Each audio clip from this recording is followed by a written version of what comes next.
I return to the words of the poet David White again and again because I need to hear them again and again, and so I offer them to you. These are words about vulnerability.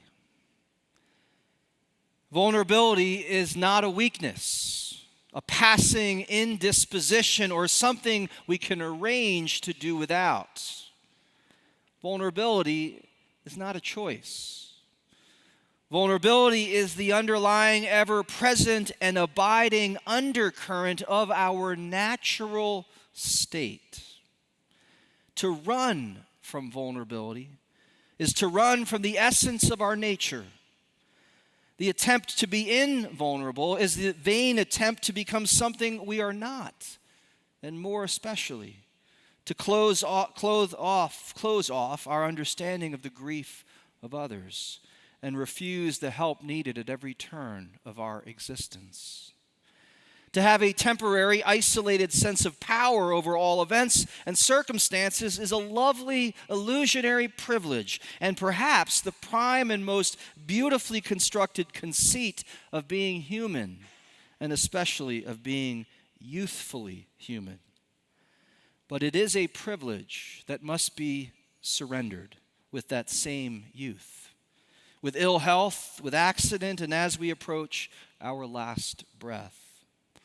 The only choice we have as we mature is how we inhabit our vulnerability, how we become larger and more courageous and more compassionate through our intimacy with disappearance. Our choice is to inhabit vulnerability as generous citizens of loss, robustly and fully, or conversely, as misers and complainers, reluctant and fearful, always at the gates of existence, but never bravely and completely attempting to enter, never wanting to risk ourselves, never walking fully through the door. The psalmist is saying today that not only does the Lord understand our natural state, but the Lord is present in the midst of that vulnerability. The eyes of the Lord are on the righteous, his ears open to our cry.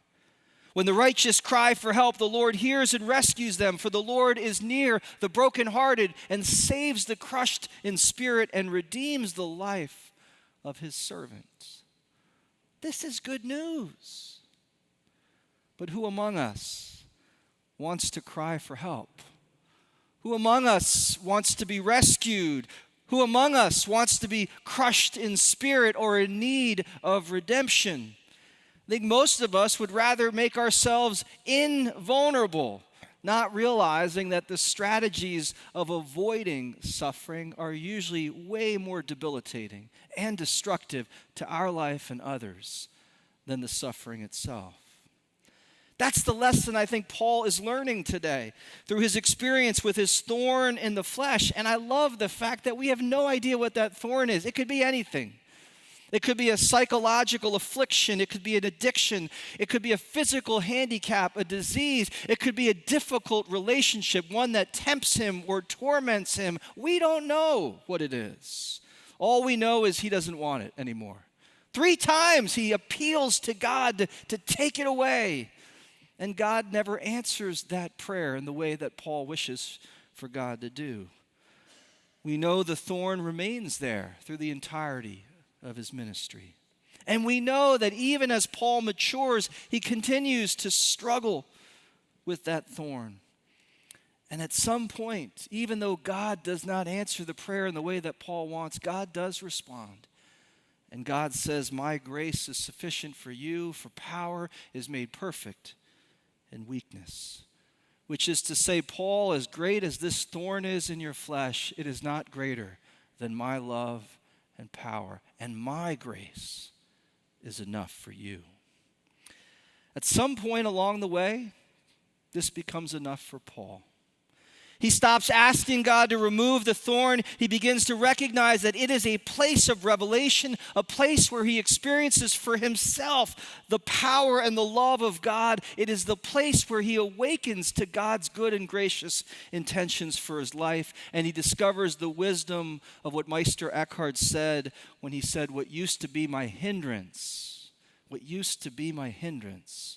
now helps me the most. So what is the thorn in your life? What is that thing in your life that you've asked God to remove? What psychological affliction, what addiction perhaps, what illness, what relationship have you said to God, Lord, just please get rid of this thing for me, and I promise I'll be a better human being. What's that place of bargaining in your life? What is the thorn? What is that place of vulnerability in your life? Prior to the revelation, Paul used to believe that vulnerability was weakness, something to be avoided. It's worth noting that the word vulnerability comes from the Latin vulnerus, which means wound. Your vulnerability is your wound. My vulnerability is a wound in my life. The poet Rumi wrote words that I think are music to Paul's ears. The wound is the place where the light enters into you. The wound, your wound, can become the place where the light can enter in a new way. The truth is, we were all born vulnerable. We were born to feel pain, our own and other people's pain. And this capacity to feel is not a weakness. It is a powerful way of understanding reality and understanding ourselves. Because of our vulnerability, we are more accessible to others. We're more accessible to reality, more accessible to life, more accessible to God, more accessible to wisdom. And yet we still privately hope that somehow we can find a path which will avoid the experience of being brokenhearted or crushed, or in need of help or rescue or redemption. We make a new friend and we hope this one won't disappoint me. This one won't break my heart. We go to school and we hope if I get my education and if I get my degree, then I won't need anybody's help. We go to work and we say, well, if I put on a profession or a role or a robe or some armor, then people won't see my wounds. Or we become parents and we think, this child will make me happy or make us happy. It doesn't work like that. The reality is that next friend is just like you, just as flawed and broken, with as many gifts and challenges as you have, and they will disappoint you and they may even break your heart. Your school or your job, it's not going to protect you from pain, but it will become the source of much pain in your life. We become parents hoping that somehow that will make us happier. And for a while, our kids look up to us as if we were gods, and then they start to see us more clearly than anybody else in our lives. And that's the nature of reality. David White suggests that all relationships move along an axis of vulnerability. Without vulnerability, we can't be in relationship. And can you imagine your life without relationships? So it seems that the wise choice is, as David White suggests, to inhabit our vulnerability robustly and fully, to embrace the reality that, yes, our hearts will be broken because we choose to care. And somehow, in our brokenness, the light will enter. I've always loved how Jesus sends out the disciples. He says, "See, I am sending you out as sheep in the midst of wolves." That is not a pretty picture. I'm sorry. That is a bloody picture. Sheep in the midst of wolves. But then he adds, "So be innocent as doves and wise as serpents. I think he's teaching them to inhabit and embody robust vulnerability. I think it's also worth noting that he's saying, you are sheep, so stick together. Life is not meant to be lived on your own. You need a community. You will be safer in community than you are by yourself. As a leader, I've tried to take this challenge to heart. And as I've shared with some of you, I was resistant to being a leader. And the more I looked at what that resistance was about, it was about my fear of being visible. I kind of liked hanging back in the shadows. And I knew at some level that being more visible allows you to be more seen. And when you're more seen, you can be touched. And when you can be touched, you can be hurt. And I didn't want to be hurt. Maybe you can relate. It takes robust vulnerability to show up, to be present, to be visible in situations where you can be hurt and you will be hurt. And quite frankly, many leaders don't go to that place at a cost to not only themselves, but the organizations they're called to serve. There are two main strategies that leaders use to avoid being or feeling vulnerable. They become people pleasers or they become authoritarian dictators. And they seem different, but at the core is this fear of vulnerability. They either become people pleasers, trying to please everybody, refusing to stand for anything, always shying away from conflict, or they adopt this authoritarian stance, this my way or the highway, this know-it-all stance. Either way, they're running from vulnerability. And they've adopted strategies that try to protect them, but in the end destroy everything in their path. Paul used to be one of those leaders, but now we see that he boasts not in his strength, but in his weakness.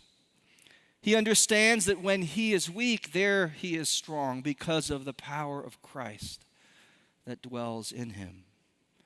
The pitfalls of people-pleasing and authoritarianism are tough to avoid. We must find that middle path.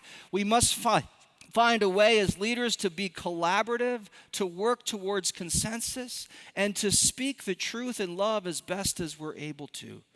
And if we do that, we will come face to face again and again with our powerlessness to change anything but ourselves. But that's the only way, I think, to create a community that is alive and engaged and fruitful for others. I think what we're talking about here is the best of what it means to be Presbyterian. Presbyterians don't have a pope. We don't even have a pastor who could ever be an authoritarian. Everything happens through the elders. The elders make every decision, and you, as the church, elect the elders to lead on your behalf. There's something good in this. There's something good in cultivating elders. There's something powerful about the energy of elders. One of the men's retreats leader from a few years ago, some of you got to know him, Ned Abendroth, shared a story recently of what happened when a genuine elder was in the room.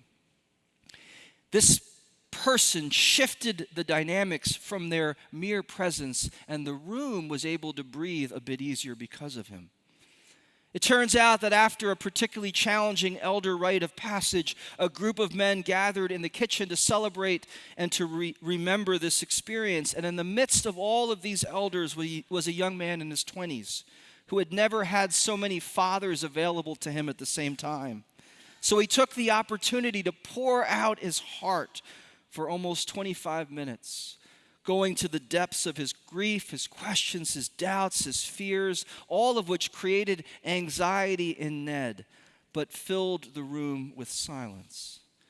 And then one of the elders, Belden Lane, who some of us have worked with some of his books, he leaned over and he put his hand on the man's arms and he said very quietly, "There are no easy answers." And that was all he said. And it wasn't the words that made the impact. It was the presence of this elder, and his presence spoke volumes. His actions communicated clearly, we see you. We acknowledge your pain. We are with you in the struggle, and we're not going to lie to you that it's always going to be easy. Ned wrote, between and underneath all the words, there was a kind of troubled equanimity, which held in paradox both the turbulence of the moment and the well of grace that comes from deeply knowing that all shall be well. And the entire room exhaled. There's no shortcut to being an elder, to being the kind of leader who embodies robust vulnerability. Richard Rohr loves to say that if we don't transform our pain, we will transmit it. We will pass it on. We can either be overcome by the pain and be so afraid of others and of being hurt that we become people pleasers, or we run from our pain pretending we're invulnerable, indestructible, and we just put pain on everybody. Or we can let suffering do its good, sacred work in our lives. We can make the choice to not try to get rid of suffering until we learn what it has to teach us. We can learn to transform our pain so that we don't transmit it to everybody else. You've heard it said that hurt people hurt people.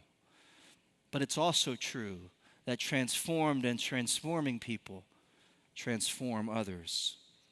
It's true that the best healers are wounded healers. The best leaders are servant leaders. The best teachers are lifelong learners. The best partners, the best workers, the best parents are those who are willing to be touched in their own places of vulnerability, who realize the truth that we learn to love through relationships, and we learn how to do something meaningful through our work, and we learn how to be better parents and elders and human beings through trying to raise up the next generation. But we have to be open. We have to be accessible. And we have to be vulnerable. And we have to find safe people, safe places with which we can share the struggles and the challenges and the frustrations of our lives. And through this openness, accessibility, and vulnerability to others and ultimately to God, we can touch upon a strength that is not our own and a love that is greater than any of the challenges that you may be facing right now in your life. As I prepare to step away for a month of rest and renewal, I leave you with this poem that I wrote called The Pathless Path. They help me find this middle way, and I hope they can help you find that path of robust vulnerability and walk it with faith. The pathless path is the safest way, so put the map down and start walking. Cruise without control. Feel your way forward. Let your mind wander. Risk getting lost for a while. Lean into the next step. Recall how darkness held you and nudged you along to your teary baptism. Let fear be a companion, but not the only one. Welcome laughter and a friend always. The dark will be your light. It'll be as bright as the day. So be at home in it with all your senses. Adjust your inner compass. Tune your heart to wonder. Listen with both ears, and the way will open. Amen.